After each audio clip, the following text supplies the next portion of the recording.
Welcome to the Alain Elkann interviews, an unprecedented window into the minds of some of the most well-known and respected figures of the last 25 years. We talk about Gildo Zegna today. Gildo Zegna is, at the moment, he's still CEO of the Ermenegildo Zegna Group, founded by his grandfather, Ermenegildo, in 1910 in Trivero, nearby Biella, in Piedmont. And he's also president of the Ermenegildo Zegna Corporation. He's the chairman of the Tom Brown Inc. He's the head of the family, right? Correct. Now, before arriving to the world of today, where recently you have appointed your two boys, your two sons, to be co-chairman themselves, Eduardo and Angelo, who will they already work with you, but they will work on more important roles. Let's talk about Gildo. Why did you decide to keep on working in the family business where you started young before the family business by training yourself in New York at Bloomingdale's? I would say that it has been a passion that started many years ago. I always was a big I always esteemed, if you want, what my grandfather did and the way my father and uncle carried forward. So I always felt that sooner or later that would have been my future. So I had several experiences. Probably the longer was Bloomingdale in New York. Then I went for 1 year at HBS. And then I had the opportunity to start, as a matter of fact, in the United States because there was an opening in Zegna USA. I took it. That's how I started my career at Zegna. And I must say that I learned a lot from the American market because there was a lot to do. There was a lot to tell. And I told our true story. My name is Ermenegildo Zegna, what I'm doing in New York. And I told them the story and how we got started and what we were trying to accomplish in America. And I was able to create a business of about 100 accounts. And in those days, we're talking about the early 80s. It was the years in which Armani and Ferré and Versace were starting the first step in fashion in the States. And I think that the excellence of our fabrics, together with our Italian fabrication, united with the family story, was what really was a matter of interest to those wholesalers that were very much sensitive to the high quality of fashion. In those years, we had no stores yet because the stores the first store in New York came in the early 90s. We had an experience of a few stores in Europe, in Paris and Milan, but we were still true wholesaler. And I must say, by those merchants in America, from the Murray Person to the Pressman, to the Bashford, to the Aaron Niemark of BG, Stanley Marcus. I mean, I learned a lot. And that's how I learned how to become a good merchant, which today it's really what is driving our business. Today we are in the industry of fashion, but we are literally merchant because 90% of our business is in retail and only 10% in wholesale. In those days, we were literally almost 100% wholesale. So we changed our blood and everything started in America, and we built our experience in retail and merchant from America. And then we brought it around the world. I think 91. Tell me something, but your family started the old Ermenegildo with textile. Nowadays, 3/4 of your company business is ready to wear. Yeah. Who has changed? You changed this tendency or your father and uncle?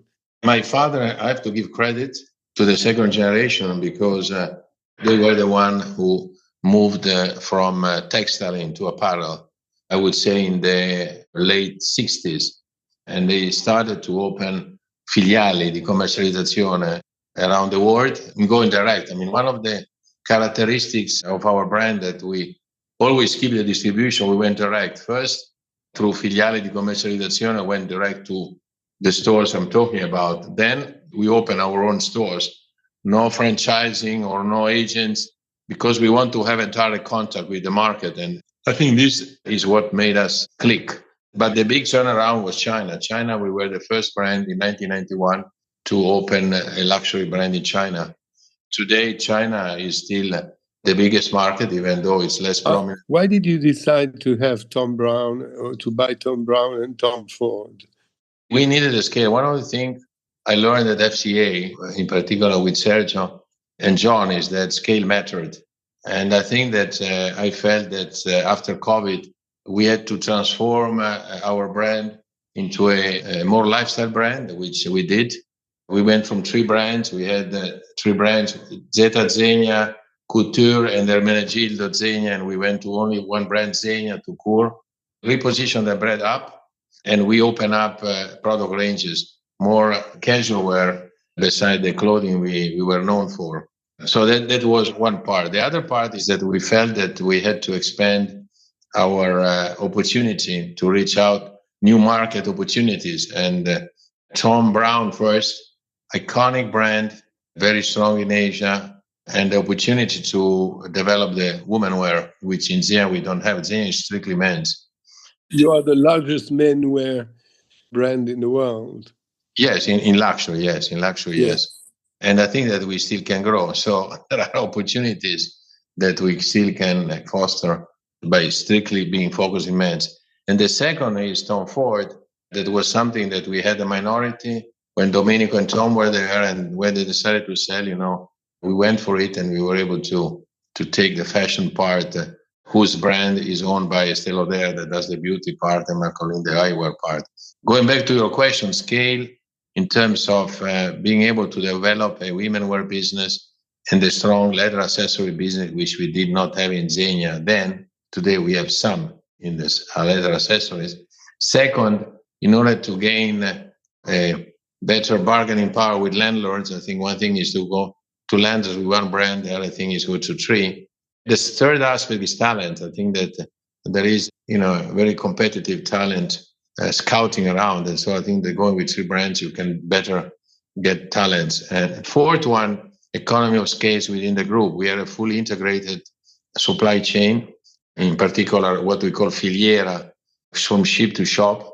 And the fact of being able to offer our industry of fashion and our material to those 2 brands made a lot of sense.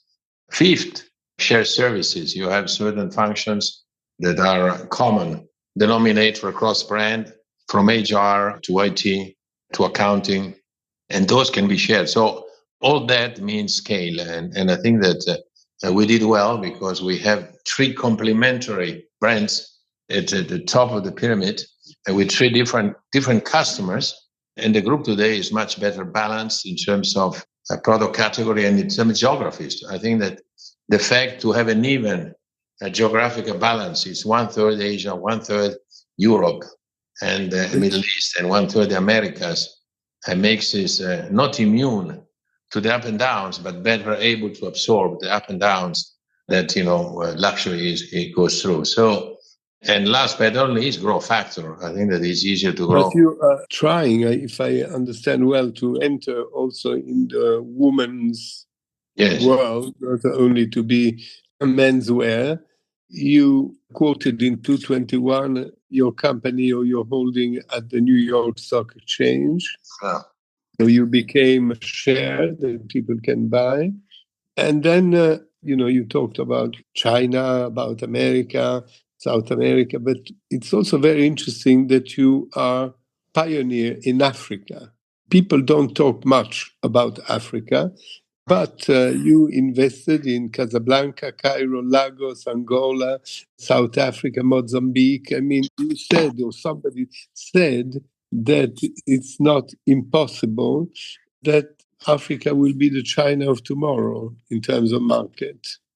I didn't say that. I don't believe that India could be, but I think that it's important to have a foot into those countries. I would say that right now, both India and Africa, luxury world is very limited, but I think that eventually it will develop. And so I think that it's good to have a foot into that and to anticipate those growth. One of the things of our group is pioneering spirit. I think that if you're an entrepreneur without pioneering spirit, you don't go very far.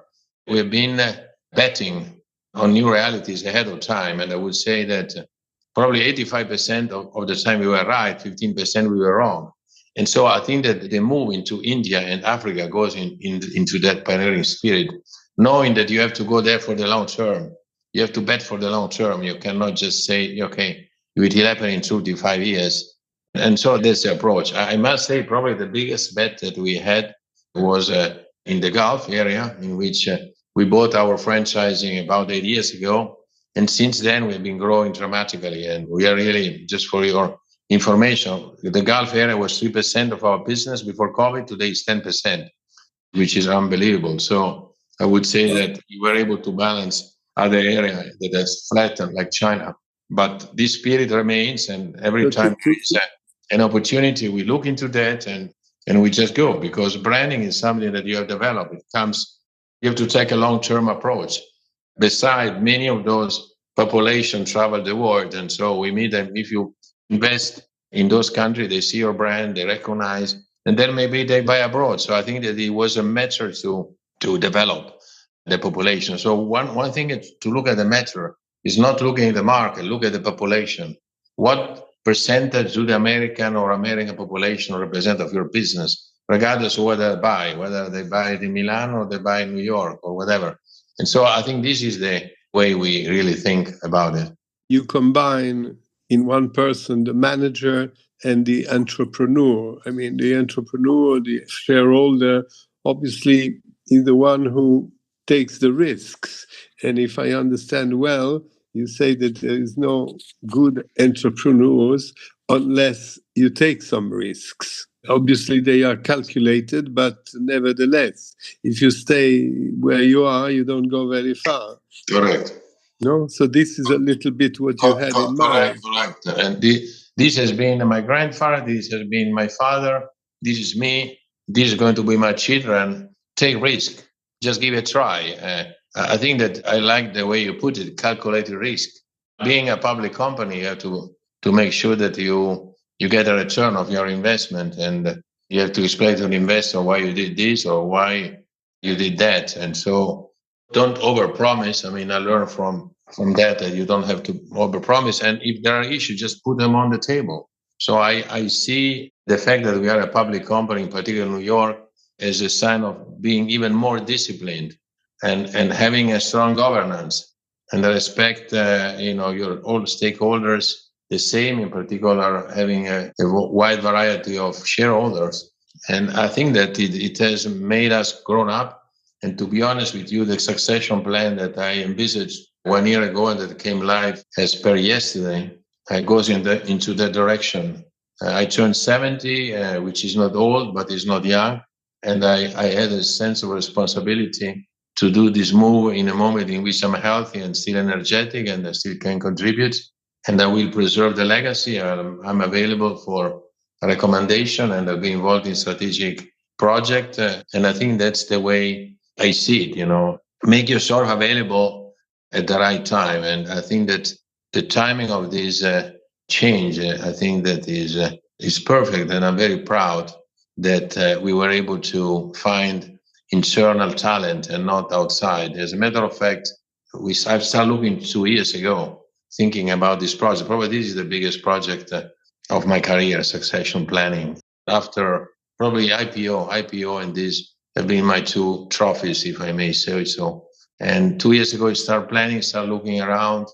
We went even through Headhunter, but I was not convinced. And then all of a sudden, I said, why don't we just look more inside? And with my great HR director, Chiara Maioli, we just put together the hypothesis, and then we just went to the board with a proposal 6 months ago of promoting the CFO and COO that was not only head of the financial world of Zegna, but also as head of the supply chain, which is our industry backbone, which is very important, and with whom I spent 10 years of different projects. I mean, all the projects I talked about, the three acquisition, the IPO, so on and so forth. I mean, we did it together. So somebody I trusted and that it could still grow and have a more rounded control of the business. And then my two boys that did pretty well. very different from each other, complementing each other, respecting each other, that could be plugged in and just elevate the business, the brand, and create a new organization of management. So I think this is really a good thing to have, and I'm sure that all together we were able to still grow and create value to our And shareholders. as we talk about that, you talk about two boys. One is Edoardo, the other one is Angelo. They have different capacities, but it's a good achievement to perpetuate the family business in a way. No, these people will be the fourth. You are the third. They will be the fourth generation of Zegnas. Of course, you have been recognized about your capacities. You had been named Cavaliere del Lavoro in 2011, which is an important achievement. It's the most important decoration in Italy. And in 2016, you had the Leonardo Award, which is another very prestigious award. Therefore, you're totally recognized, but you understood that it was important to prepare the future and eventually to put your two sons in the position of continuing what you did, your father did, your uncle did, and your grandfather did. What is interesting is that you never left the interest in cloths, in material, the research of cloths. I mean, you obviously, wool is the first thing, and of course, wool and Australia are very important for you, but you also gave a lot of importance and research on silk, for instance, to try to enlarge, I mean, not only wool, but also silk.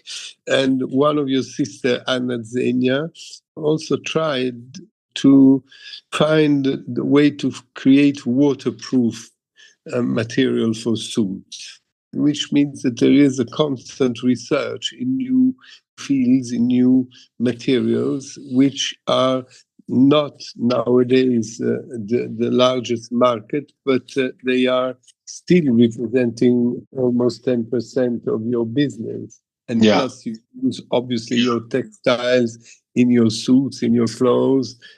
So tell me a little bit about that. Everything comes from textile, because Biella, the city where your headquarters in Milan, the place of origin is Biella, which is where there are also many other textile companies. I mean, it is the capital of textile in Italy in a way. Correct. The story started in 1910 by Ermenegildo Zegna because he had in mind to create the best fabric in the world. In those days, the Brits were the one, great qualities, and they were buying from Australia the wools. But he said, I would like to create my own brand with the Italian design. He studied Perito Tessile, disegnatore. So if you want textile designer. And so he started creating his own pattern and his own beautiful quality fabric that started going to New York. He created Zegna America in the late 30s to export his fabric to the Italian tailors in Brooklyn, believe it or not. So that's what we started. My father created a Wool Trophy Award in the 60s to support the wool growers in Australia to create the best wool and to be able to have it, because the finest wool is not very abundant. So you have to be really go for that ahead of time. And so that was the start. So in terms of fine fibers, we really can say that we are, if not the best, among the top. Cashmere is an important part. I was in Inner Mongolia with my uncle in the 90s to create the Zegna Kashmir Trophy over there as well. South Africa is another important base to buy the mohair. Vicuna is another important fiber in South American countries, in particular Peru and Argentina. So, and silk, of course, it's another extremely important fiber for summer, together with linen. So we touch upon the best natural fibers. Most of them are traceable. Traceable means that we know the name of the goat or the name of the sheep. And so we can guarantee that to the final customer. And we follow the entire process of innovation and of weaving, of finishing until the end. Now, in that process, technology plays a very important part. So we are known to buy the longest fiber, regardless of the finesse. You can go from 11 micron to 20 odd micron, according to the finesse of the wool. And then you have different length of fibers. With the same fineness, you can have a different length. We are known to buy not only the fineness, but also the longer fiber. The longer fiber have a characteristic, they perform better than the shorter one. So whenever you buy a Zegna fabric and you make it a suit, there is practically wrinkle-free. Then to that, you can apply some finishing in which you can make it water, kind of water repellent, or we created a fabric that was anti-spot. These are all variations. But the important thing is start with the raw material that has to be immaculate for our need. Just for your information, we created a new project called Vellus Aro, Il Velo d'Oro, which is the finest wool in the world. We are talking about finest of wool, which is less than 12 micron, finer than cashmere and as fine as vicuna. And this is a very limited production. We created this fantastic collection that we delivered the first time this fall, and it's almost sold out. And prices, incredible prices. Just people put their hands into that, try on the garment. They just say, "This is I don't know what it is. Is this silk? Is this cashmere?" And wool, I can't believe it. And wool, has incredible characteristic versus the other is more thermic, is good in summer, is good in winter. So this is the type of innovation that we do. So we combine, if you want, the mastership of the textile in terms of quality, technology, together with the style. And together, we put together something that is quite exclusive and is very high-end. Nowadays, people, even if it's cold outside, they try to wear lighter and lighter suits. Once upon a time, the textiles were very heavy tweeds, heavy wools, and so on and so forth. Now they try to have warm clothes, but less and less heavy. That's Correct. one thing. And second thing, there probably are less and less people, as much as they don't wear ties anymore, there are less and less people wearing suits. You are into the menswear. How did you manage this change? Because people prefer to wear anoraks instead of heavy coats. Good point. I think that the reflection came nothing to do with the IPO. We played it strongly, the IPO, with that. But during the COVID, I felt that the business was flattish. We were not growing new customer. And I look at myself at the window and said, let's change the look. There is something here that we have to change. And I think COVID was an incredible, mysterious time that helped me reflect upon. And so we prepared ourselves for the big turnaround, twofold. From 3 brands to 1, focus. Just give one message. You entered the Zegna store before COVID, 3 different floors or 3 different departments with 3 brands. It was confusing. We felt it was helpful, but it was confusing. And so we were losing heat, or we were confusing the customer. Second, again, power suit, it was not the end, but it was declining. And just people wanted something more casual, something more to wear on weekends, to wear traveling. Traveling has a lot to do with that. And so we reinvented our attire. So we protected the clothing part by making the clothing less constructed, lighter weight on one side. And the other side, we created new product like the Conte jacket, like the short jacket, like the overshirt, together with they can go with our luxury sneaker, triple stitch, which if you have not tried, I'd like to send you one to test. It's a triple stitch. It's a luxury sneaker that we call that has become an incredible, iconic item for Zegna. You recognize it, and different material, different colors, very comfortable to walk, to travel, to wear at home. And so we added fun product that are lightweight, comfortable to wear, fun to wear, recognizable when you walk around, and they are good for any weather and traveling. The climate is getting warmer and warmer.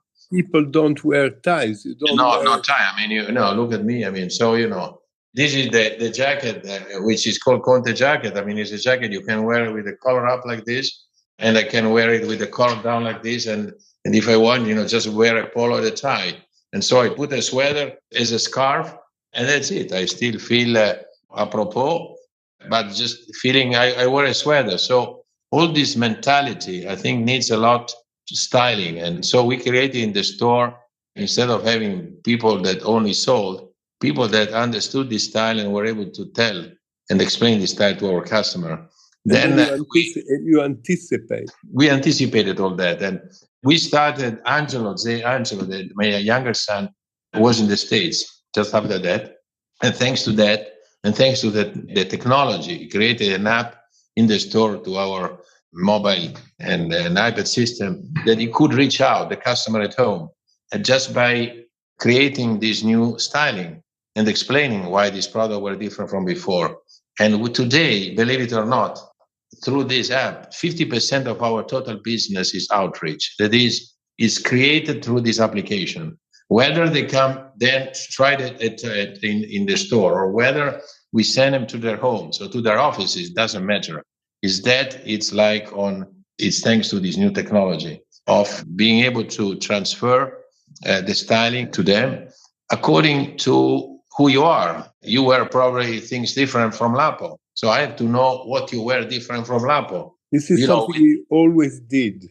That the Chinese didn't have the same measures, the same ideas of the French. You always were very careful on the differences. The important thing is to understand the differences. And so the database, I just want to insert a very important chapter, database. The database of your clients worldwide is key, because if you don't know the quality aspect of the lifestyle of your customer, besides knowing how much they buy and where they buy, you don't go very far. So in the meantime, we created not only technology and not only a new product range, we looked into the database of our customer. And today, believe it or not, 4% of our total customer represent 40% of the revenue. This is unbelievable.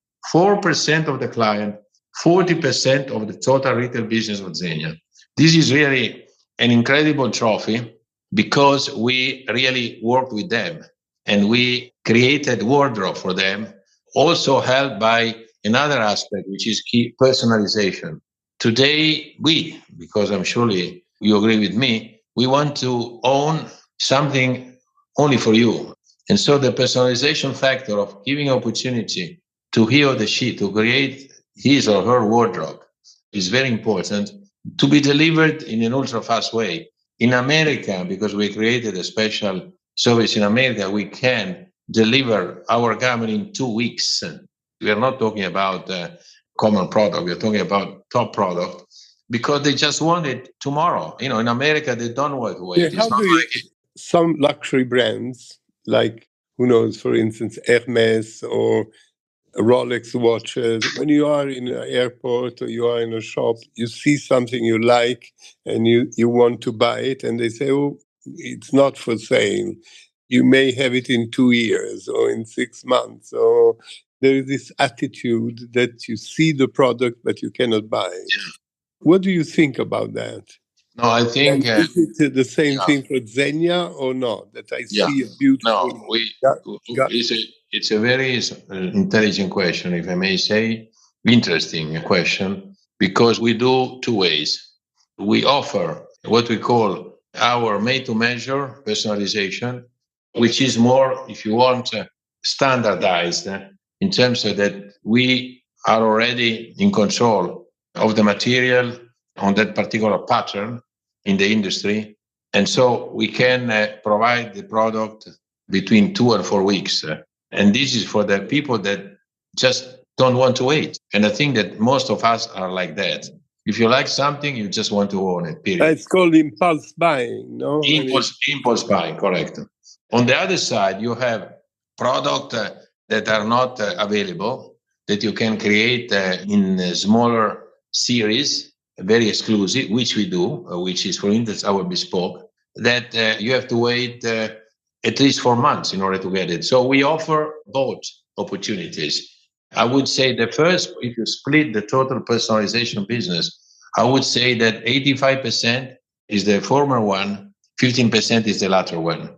And you can distinguish number of customers according to that percentage.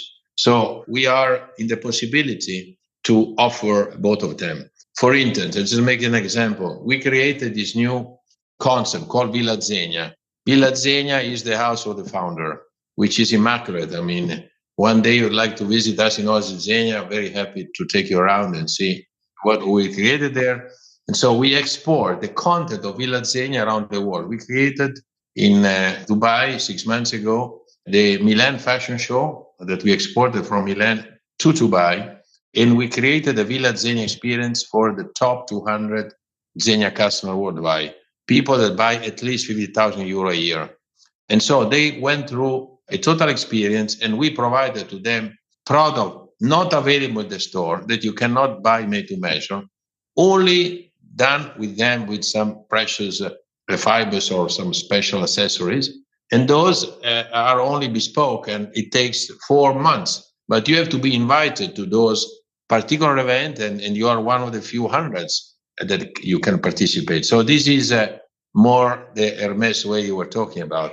The other one is the more prominent one, in which customer wants to have their own things fast, and they don't want to wait that long. And so we created these two incredible ways, thanks to our industry and thanks to our artisan, because the first one, you have to have extremely efficient workflow and process in the factories by organizing all ahead of time, planning and technology and know-how.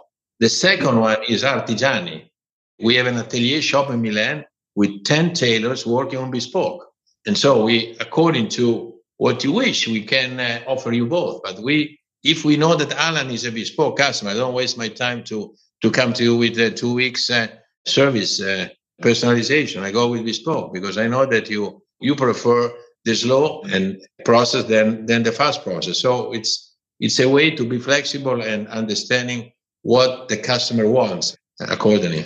You gave a lot of importance also to architecture, in the sense that many of your shops were made were designed by a lot of work with him.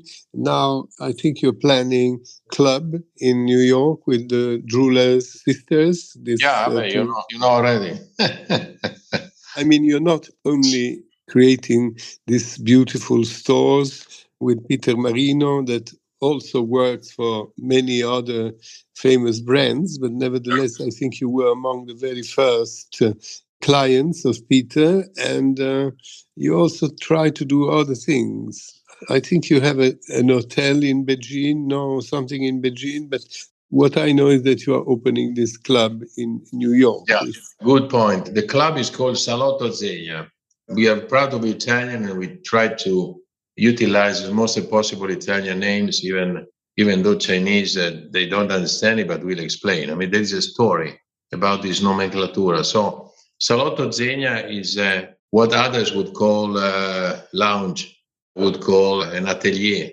And practically what we do, we create a very homey and very cozy and very warm feeling. And the Durer twin are working with us on that in order to feel like you were in your home, or like you were in a suite of an Aman resort type. And we have a object that makes you understand where we come from beside the product.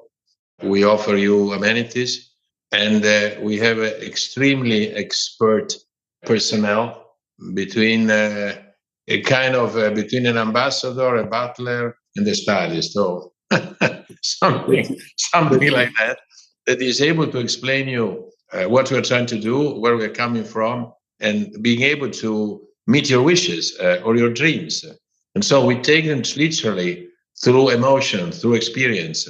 But are you eating there, drinking there? Yes, correct. And believe it or not, the average stay so far is close to 2 hours. People just like to talk and just relax and ask questions, and they join themselves in good company.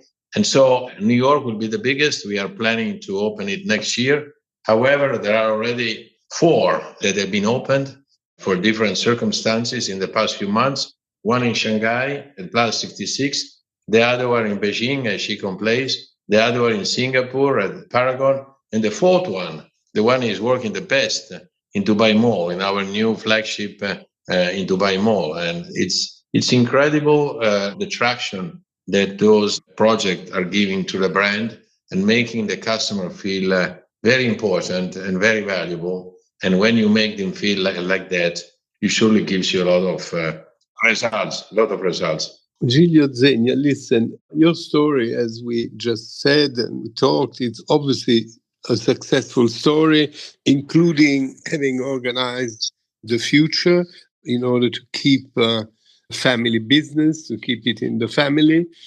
They say that nowadays fashion is dead, luxury is not going very well. You have many competitors. I mean, among them, the most overwhelming is the LVMH group, and then you have the Pinot group. I mean, how do you feel about the future of the market of this kind of luxury products? And at the same time, how are you vis-a-vis all these other competitors who try to buy all the brands? I mean, each one of those has bought a lot of famous brands, putting them together on the holding company. You did the same by buying Tom Brown and Tom Ford. Yeah, no, the market is going through some challenges, and I think that is not restructuring, but I think it is refocusing itself. And so each group has to do its own things. I don't want to be considered, we are not a conglomerate, just to be frank, because of the size is far different than the size of some of those that you mentioned. I think we are a good aggregate of luxury brand led by a good team of people behind the family that wants to protect and propel its authenticity and the capacity to do things different than most of what others do. So surely exclusivity is important, surely exclusivity, rare distribution, creating extremely innovative services and interesting products, fostering a relationship and being authentic. I think that probably the strongest force of our brand versus most is authenticity. And so the challenge is how to propel that and make them understand what means authentic and how that word translates into the products that are performing, that are looking, or they are touching different than the others. And I think that the innovation factor of our textile that you rightly emphasized is key. We are the only in the luxury having a verticalized chain that goes from ship to shop. And probably we are the luxury brand that produces most of the product in-house. Next year, we're going to reach or probably go over 60% of all the products sold produced in-house, which is a lot if you think the many products that we put together. And this is something that we truly believe in and makes us very, very, very special. So this is, I remain, on the other question of yours, I'm an entrepreneur. I see the glass half full. I have to be positive. I do believe that by being smart, when times get rough, if you're an entrepreneur, you get adrenaline and even more creative in your mind, and you think how to get through. That's the COVID, unfortunately, helped me to be smarter in order to survive. We had all our meals and stored down 50%. If we weren't solid, we would have gone under. And so that taught me to become smarter and quicker. And this here we are. So I think that if we went over that crisis, we can support any other. And we have a good structure. We have no debt. Cash is king. So we work with our own money. We have a young, energetic team. And I think that I see the future as positive. And on the other side, we don't want to become too big. I don't think size is the must. It's the appropriate size that matters in a balanced way, and just making sure to grasp opportunities wherever they happens with 3 brands. Are we going to acquire other brands? Are we going to do some, not this year. This year it's stay quiet and try to do the best on what we have. I think we are doing pretty well with Zegna brand. We still have lots to do with the 2 others. And then, we surely If something comes up, we will consider, but it's not a priority. I want to mention also what was called Oasis Zegna, or the Foundation Zegna, in the sense that you're, with the help of your sister Anna in the Biella Alps, and you created this world of harmony, of nature. It's part of what you said. I mean, you are in Biella, you're worldwide, because you buy your wool, your silk, your things everywhere in the world, and you sell your products everywhere in the world. Nevertheless, you're rooted in Biella, in this part of Italy, called in Piemonte. You have created this nature place, this fantastic place. To give credit to the founder, Ermenegildo, my grandfather, he was a green mind. He saw this mountain where he came from. This is the mountain of Trivero.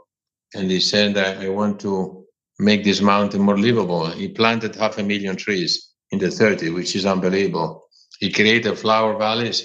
Then my father brought in porcinai, that who porcinai is. I think that is the most important paesaggista landscaper of Italy.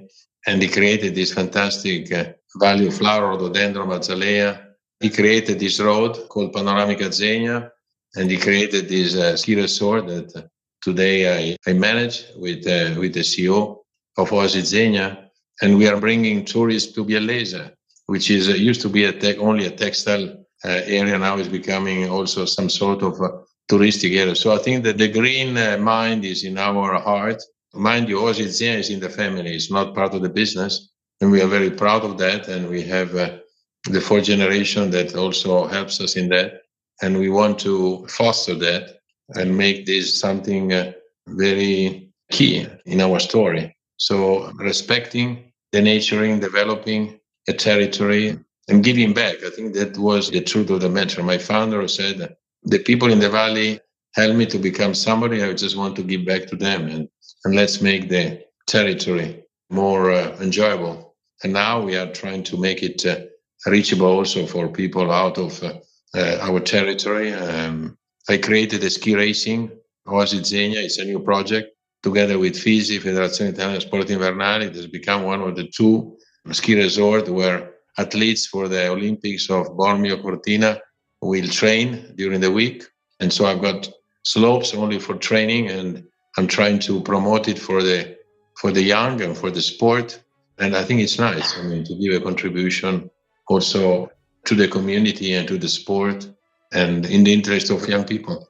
Thank you very much for your time. Grazie Alan.